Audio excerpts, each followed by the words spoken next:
Okay, so good morning everyone, we might get started. My name's, to introduce myself, Damien Meunier, and I'm a primary school teacher from Victoria, and now I actually work as an education consultant for a company called RM. And we create educational solutions right through from learning management systems right through to things like the Easy Speak that you've probably seen out there, the little gadget that you had in your bag, the little voice recorder, things like that, that basically support, as well as software solutions. And what the session we're looking at today is called Create Your Own Flash e-learning material. And I thought I was pretty clever here. I've actually used Flash in two ways there. Flash is in the noun, in that it's, we're actually going to be working with a file type which is Flash, but also Flash is in the adjective. So we're looking at creating e-learning material which is quite engaging, eye-catching, and actually get the kids wanting to use it. Or in fact, not us necessarily creating the content, getting the kids to actually create content using this application here.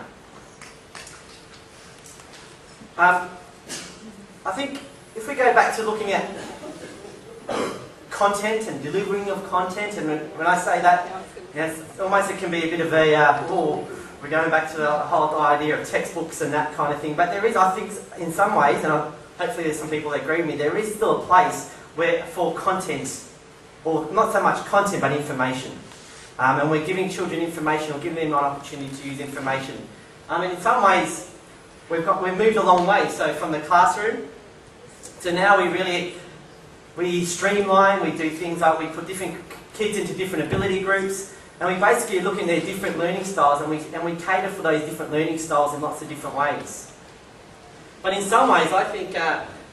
So we have these very rich classrooms where we have lots of things going on in different places, kids working in groups, working in ability groups, but also maybe cross tutoring there as well. But in some ways I think our technology has actually gone back a bit to the olden days, and this isn't always the way in schools, but a lot of the times you walk into classrooms and schools and we have rows again, and we're delivering the same content, and they're going through this almost like delivering the same worksheet to every student back again. And I'm not getting into the conversation about furniture, and I think we saw that this morning with Don's presentation, and he had some much better photos which weren't so as posed as this one. But you can see this is really where we want to go, where the technology becomes part of not so much just rows and what we're doing, but really kids using the technology when they need it, and then at other times they could be reading, they could still be doing the other disciplines that we want them to be able to develop. But unfortunately, when we create content for students, if that's done through things like PowerPoint or our IWB software, it basically sometimes goes back to those olden day ways. And what I mean by that is we might have a PowerPoint presentation. We might say to the students, I want you to work through this PowerPoint presentation and build up the knowledge. And basically what we do is we create one pathway, and it goes from start to end, and they basically still all go down the same pathway. And it is digital, we are making use of the technology, but we all eventually get to the same finish point. So you do have maybe two students who might have a go at doing this, and you have this scenario, where they work at their own pace, but eventually they all follow the same pathway and they all get to the same endpoint. Really what we want to be doing with our digital content or our e-learning content is having much more of this opportunity happening. And to a certain extent we can do this with hyperlinks and that kind of effect, but really hyperlinks are really a lot of times based on choice, and what we want to be able to do with this is actually set children on different pathways depending on the choices that they make, but also might be on their ability. So depending on the ability that they have or the success that they have, they might be set down different pathways. So then we have this kind of effect happening. And students going on their own pathways, and ultimately they actually might end up at the same different endpoint as well. Working at their own pace, but it's very non-linear. Maybe I get there, she's a little bit slow. Okay, so what we're looking at with this e-learning content today is we're looking at how can we make e-learning content which is non-linear, not just from start to finish. How can we make it so it's responsive to the learner? How can we have it so it provides feedback? So along the way, when they are going around these circular paths and they're jumping from this place to that place, then they have an idea of where they are, if they're tracking well, if they need to maybe do some other work to get back on track, to get that kind of information. And ultimately too, we want it to be able to capture assessment as well. One of the things with maybe students working at the computer, if I'm working with another groups over here, I don't really know what those students are up to on that computer. And if I want to actually be able to capture that assessment, know where they've had that trouble, know where they've maybe gone through a lot quicker, okay, we need to be able to capture that information somehow as well. And so what we're looking at today is using the right tool for the right purpose. Okay, and the right tool, and this is my opinion, but hopefully you'll share this at the end, is a piece of software called Fuse Creator. And that's what you've got a brochure on your table there. I only had a few demo discs to hand out, but I will direct those people who didn't get the disc to where they could download this afterwards and have a go at it yourself and see what I mean. So just to give you a bit of an idea, I'll show you a few examples of what you can achieve through Fuse Creator. And we'll start with, well here for example, just to start, you can see I'm actually running this through my Internet Explorer. Basically I'm just using my web browser as a host for this flash file. So I'm actually not connected to the internet, I don't have to be connected to the internet to use this. I'm just using this to show you that it can actually be exported as a flash file, and you can just run it with no proprietary software afterwards. Okay, so it doesn't matter if you have a smart board, Promethean boards, if you want to use it on your interactive whiteboards, if you just have netbooks at your school, you can actually run these applications on any device there. So here's an example to start with. So I put my name in, click enter. So this is an example of the digestive system, and so students have to firstly go through this. They will start by watching the video. 15 feet of gut folded inside you. The main part of the esophagus, stomach. Once they finish watching the video, they then have to complete this. In this case, it's a closed activity, and there are a number of different activities that we can choose from. You'll see in a moment. But this one here, they click onto the space and they click onto the words which I think is right. So I'm just going to get this wrong to start with, to show you how this differentiates here. Actually, I might put one in there just to make sure it's right. Now I can work in some feedback here, and this feedback I can actually work onto each page. So I can place feedback where it just turns, oh, it's supposed to be that wrong, I only got one wrong, but it's alright. I've got 3 out of 4 there, so I can make the feedback or the information to really obvious. So you might do this, for example, with the younger students, whereas with the older students you might want to make it a bit more obscure. So you've got 3 out of 4, right, but I'm not going to tell you which 3 out of 4 are right there. I'll leave it as that. I won't actually correct it before I move on. And when I click on next, I get feedback which is specific to what the effort that I've just had. So I've got 3 out of 4, and with this particular activity, it redirects me back to the start of that again. But I could have redirected this student to another page where they could get some more information before having another attempt, so they don't get that kind of Groundhog Day effect happening. So I'll click on next, and there you go, it takes me back to the same activity. This time, I'll get it right. So parts of the body, turn food into liquids, into fuel, which helps the body to survive. Okay, and this time when I click next, I get a score out of 4. 4 out of 4, I can put whatever feedback I want in there. It's a bit of a silly picture, but you can see I can write whatever comments I want in there. And this time when I click on next, it takes me through to the next activity. So in this case, this is a drag and drop one. So again, we go through and we place these where we think.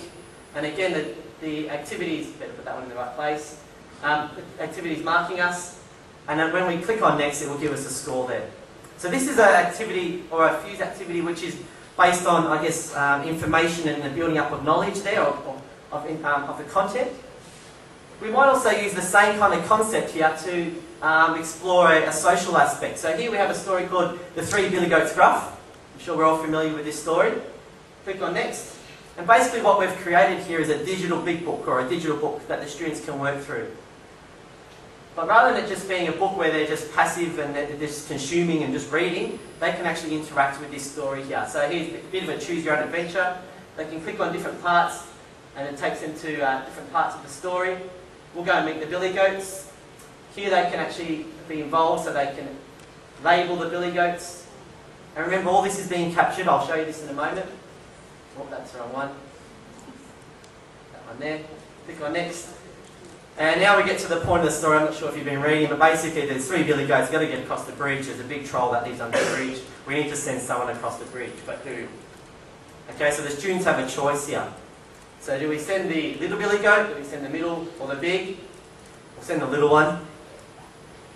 Little billy goat now gets approached by the troll. He has a choice. Should we eat the little billy goat? Should we wait for the middle one? We'll eat him. Click on next. The troll eats him up. And delicious snack. Click on next. And the activity responds, and now it only shows me the 2 which are left. And so, and this is, I guess, an example of just a children's story, but for example, I have a school who are doing a bullying scenario, setting the same kind of, they're setting up scenarios like this. You read through the story, you get to a particular point, it's about bullying, this child's doing this to one child, what do you do in this situation? If you make one decision, you sent down one pathway, if you make another decision, you sent down another pathway. It's basically, the children make the choices and then they see the outcome of their choices from that. So we'll send the big billy goat, make sure the story ends, and the big billy goat hits the troll off and the story ends. Now at the end, here's an example of the kind of report that you can receive in this example. So this example here is, we're not really worried about scores, we're not worried about 3 out of 4, but we are looking at the pathway that the student took. Okay, so here for example, I can just scroll down and it shows me the pathway that the student took through the story. And if I wanted to, I could actually print that off, or the student could print that off, staple it together, and they've got a little book that they can take away as well. With the other example, I'll just make that a bit bigger, where it was the digestive system, we actually can get a score of what the students achieved, or an output of what the student received here. So here's the name of the student, and we go down, and you can see his attempts. So the first attempt he got 3. Maximum score was 4, so he was redirected to do the same activity again. We can then go down, he got 4 out of 4, so then he was allowed to move on to the next activity. And so we can get this and we can actually save this as a digital archive of what the student has actually achieved with that particular activity. Now, I'm actually just printing this off as a PDF and then showing this as a PDF here, but if you have a learning management system at your school, Fuse actually has the ability to export a SCORM. And SCORM is basically a file type, which a lot of your learning management systems, so Moodle, Dom mentioned StudyWiz, there's Collidus, they all support SCORM. And what SCORM allows you to do is when the student actually attempts this activity, it will automatically update your teacher's mark book with the score that they achieved, and actually notify the teacher that Damien got 3 out of 5, and so you can actually see the score automatically, and there's an automatic link there. So when they access this from their Moodle or from the learning management system, you've got that automatic update of the teacher's mark book. And I'll go through that and show you that a little bit at the end.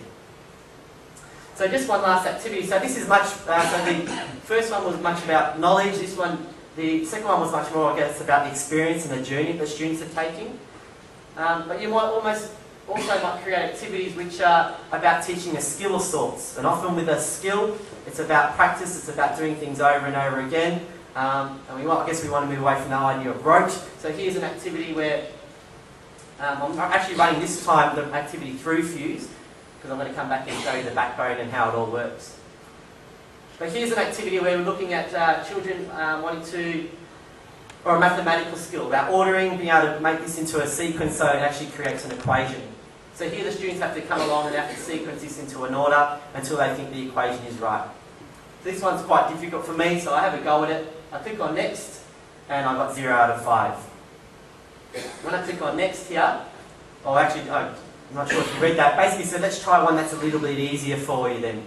So it's actually redirected me now to somewhere different where I can have a go at something which is a little bit easier. So I have a go at this one now. So 9 times 2 equals 18, plus 5 equals 23. I click on next. I got 5 out of 5 this time. Great. Let's have a go at that one that we just tried again. Let's get you back onto that path. And one of the